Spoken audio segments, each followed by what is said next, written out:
Hello students, कैसे हैं आप सभी लोग। आशा करते हैं बहुत एंजॉय कर रहे होंगे और स्टडी भी कर रहे होंगे। आज फिर मैं आपके लिए एक नई क्लास लेके आया हूँ जिसका नाम है एरिथ्रोपोइसिस, अर्थात रक्त निर्माण की क्रिया।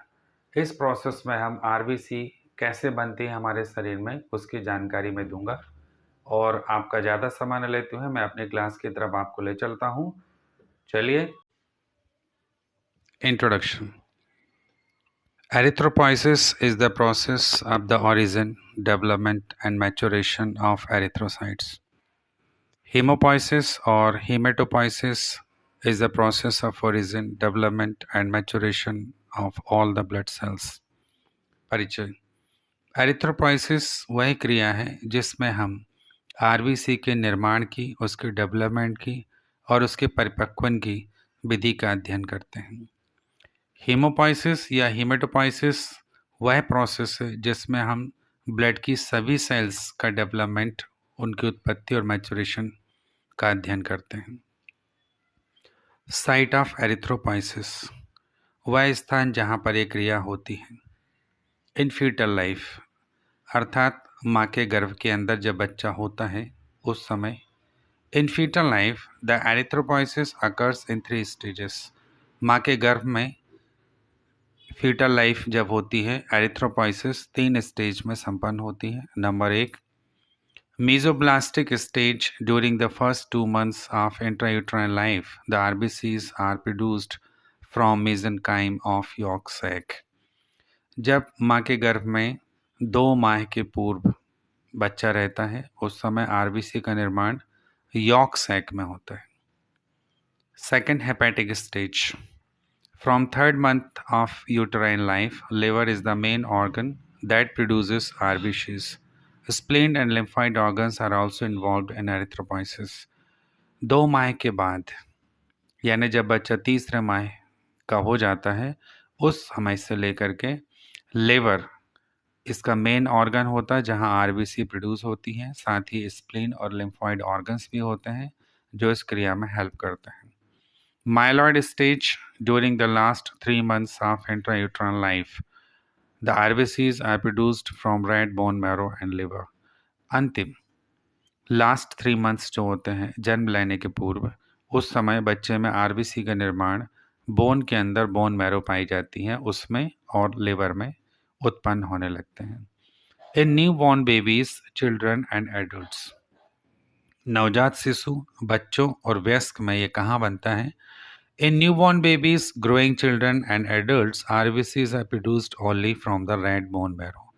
जन्म के बाद नवजात शिशु में और बच्चों में एवं वयस्क में सब में आरबीसी सिर्फ एक ही जगह बनती है, उसका नाम है red bone marrow.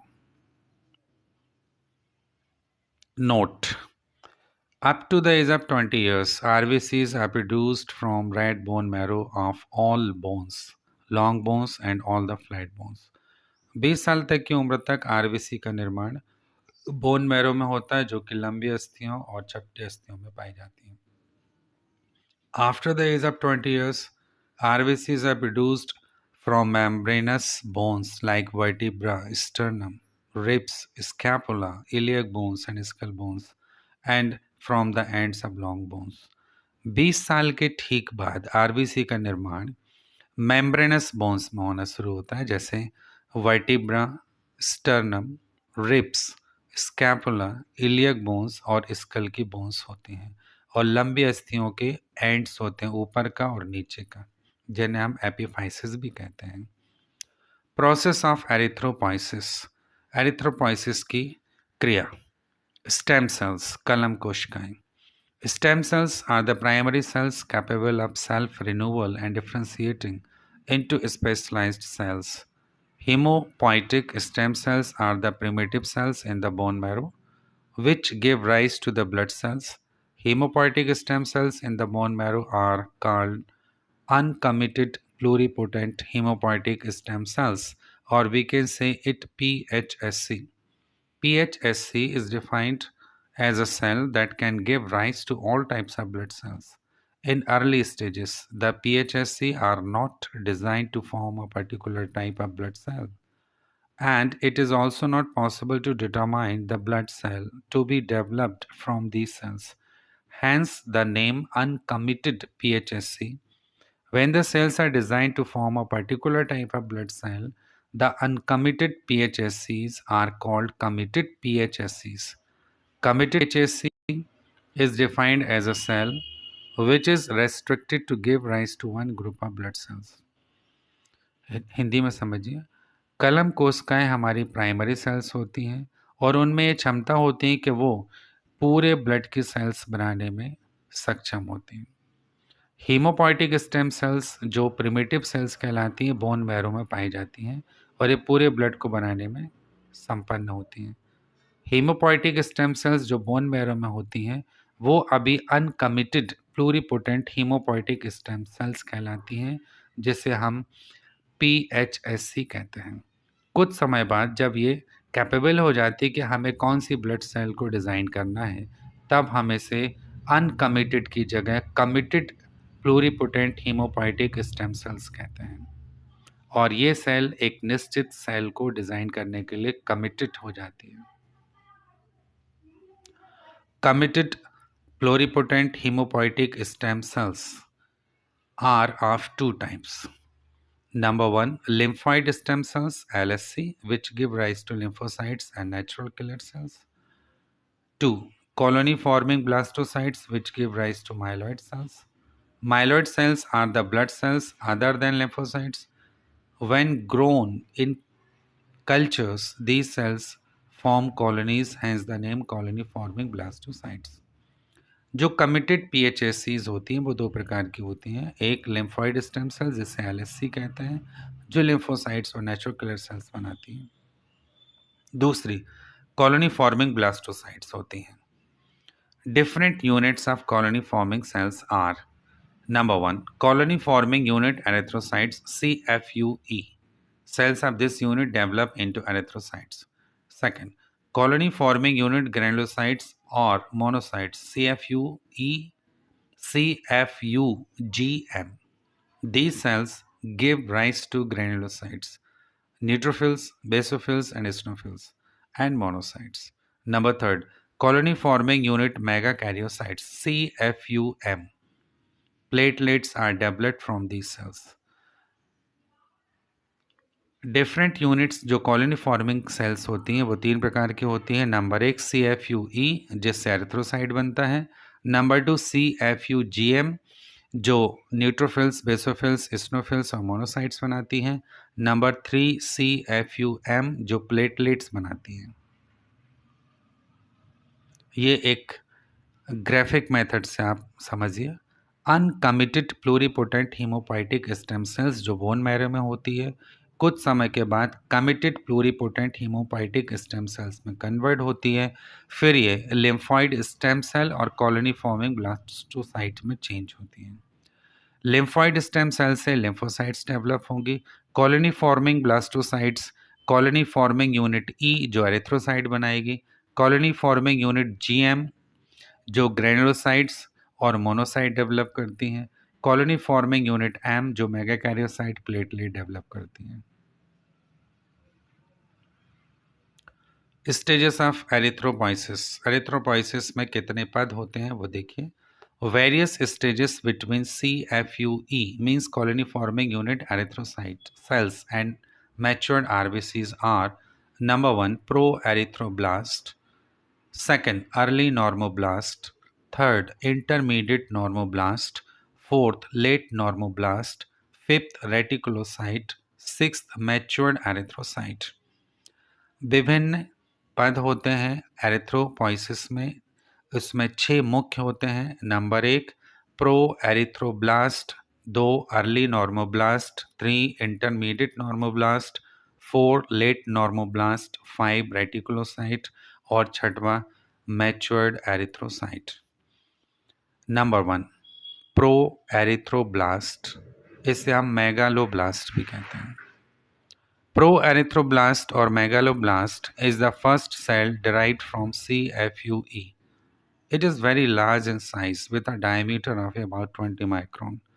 Its nucleus is large and occupies the cell almost completely. The nucleus has two or more nucleoli and a reticular network. Proerythroblast does not contain hemoglobin. The cytoplasm is basophilic in nature.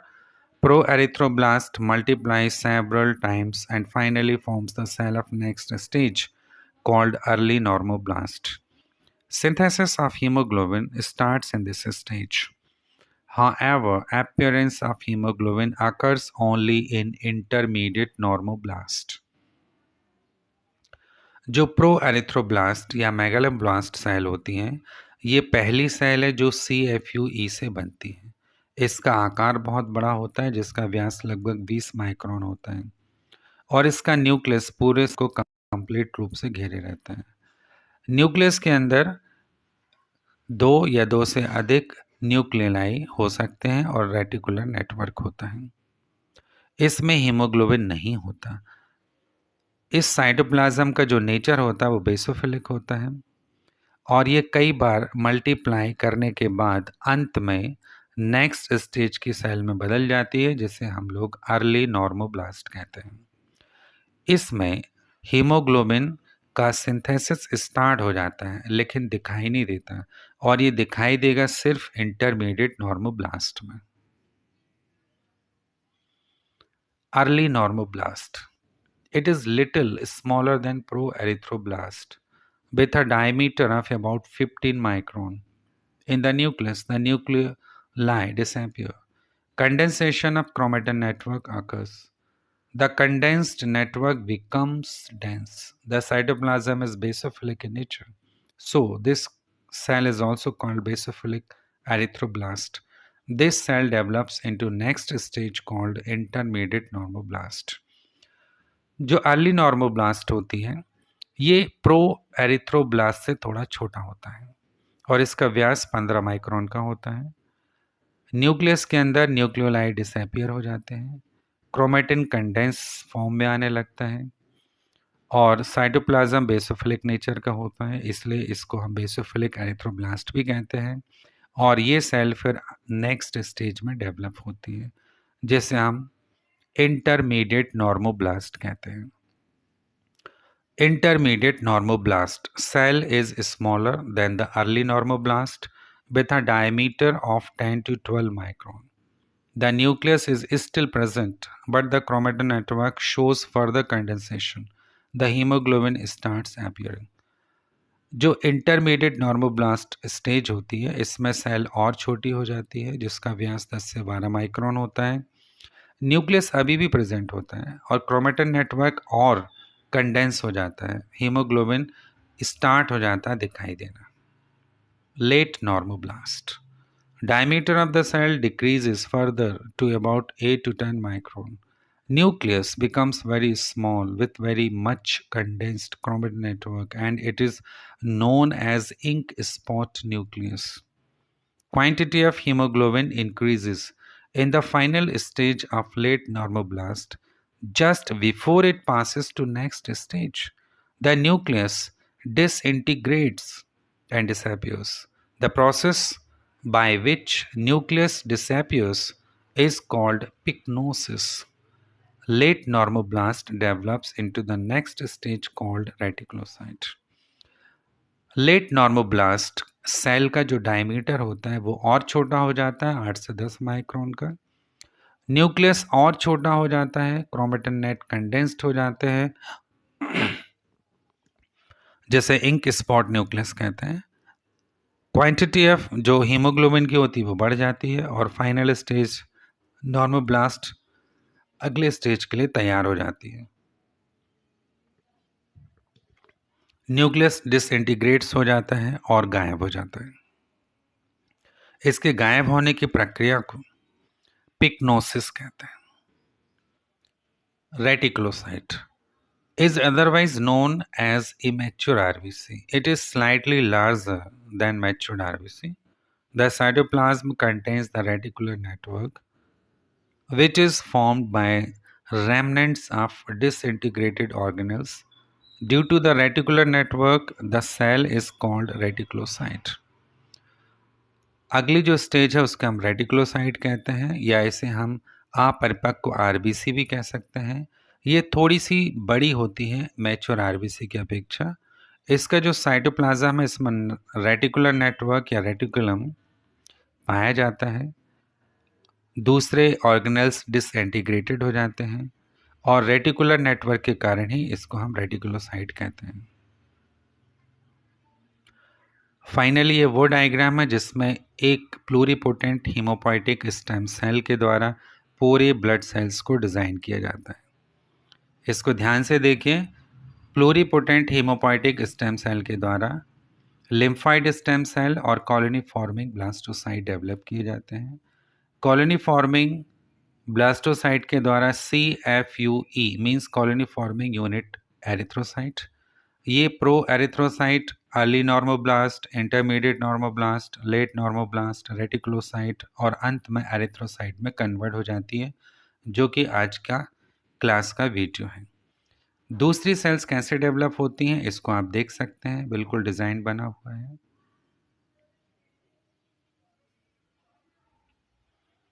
Matured erythrocyte. Reticular network disappears and the cell becomes the matured RBC and attains the biconcave shape. The cell decreases in size to 7.2 micron diameter. The matured RBC is with hemoglobin but without nucleus.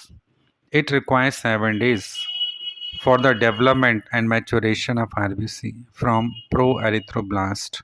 It requires 5 days up to the stage of reticulocyte. Reticulocyte takes 2 more days to become the matured RBC. Finally उस stage में आ गए जिसमें हमें परिपक्व RBC मिल जाती है। Reticulocyte का network disappear हो जाता है। कोशिका के अंदर हीमोग्लोबिन भर जाता है और आरबीसी अपने बाइकॉनकेव शेप्ड को ले लेती है जिसका व्यास 7.2 माइक्रोन होता है। इसे परिपक्व होने में लगभग 7 दिन का समय लगता है रेटिकुलोसाइट के बाद। अब इम्पॉर्टेंट इवेंट्स देखिए आप एरिथ्रोपोइसिस में जो होते हैं। Number 1 pro erythroblast. इसमें हीमोग्लोबिन का संश्लेषण शुरू हो जाता है। अर्ली नॉर्मोब्लास्ट न्यूक्लियोलाई डिसअपियर होने लगते हैं। इंटरमीडिएट नॉर्मोब्लास्ट हीमोग्लोबिन दिखाई देने लगता है। लेट नॉर्मोब्लास्ट न्यूक्लियस गायब हो जाता है। रेटिकुलोसाइट रेटिकुलम इसमें मिलता है और अब ये सेल जो है कैपिलरी को क्रॉस करके सर्कुलेशन में आना शुरू कर देती है। मैच्योर्ड आरबीसी रेटिकुलम डिसअपियर हो जाते हैं और सेल बाइकॉन शेप्ड को प्राप्त कर लेती हैं। Factors necessary for erythropoiesis. वे कारक जो इस क्रिया के लिए आवश्यक होते हैं। Development and maturation of erythrocytes require variety of factors which are classified into 3 categories.